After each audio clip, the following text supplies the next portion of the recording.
Former UN Secretary-General Ban Ki-moon, the great hope of South Korea's conservative parties for the upcoming presidential election, has pulled the plug on his ambitions for the nation's top political job.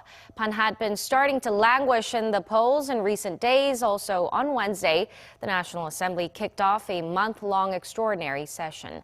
With the details on both, Myung-kil reports. It has been 3 weeks since former UN Secretary-General Ban Ki-moon came back to Korea with what seemed like presidential ambitions. But during a press conference on Wednesday, Ban told reporters that he has decided not to run. I will give up my aspirations to achieve a change in politics and unify the country under my leadership. Ban said he was disappointed by the unchanged attitudes and selfishness of some politicians and came to realize that it is meaningless to walk the same path with them.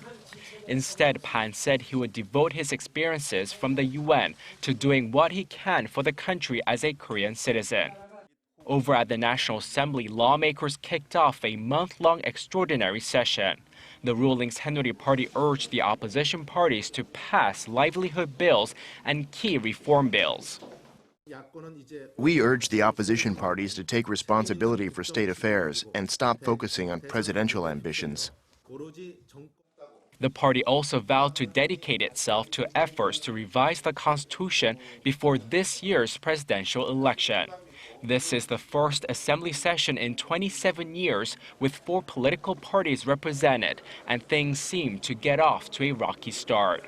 The main opposition Democratic Party of Korea expressed concern about lawmakers' ability to get much done. The 4 political parties haven't agreed on anything relating to these 20 reform bills. This is serious. I'm afraid that under the current 4-party system, some things might work out or nothing will. The 20 bills seek to reform Korea's conglomerates, the media, and other entities, while one would establish an agency to deal with government corruption. Among the 20, the conservative parties have only agreed to one, which is the opposition bloc's demand to revise the election law to lower Korea's voting age by 1 year to 18. Starting Thursday, the leader of each party will address Parliament and outline their ideas for how to manage parliamentary business during this month's extraordinary session. Myung-kil, Arirang News.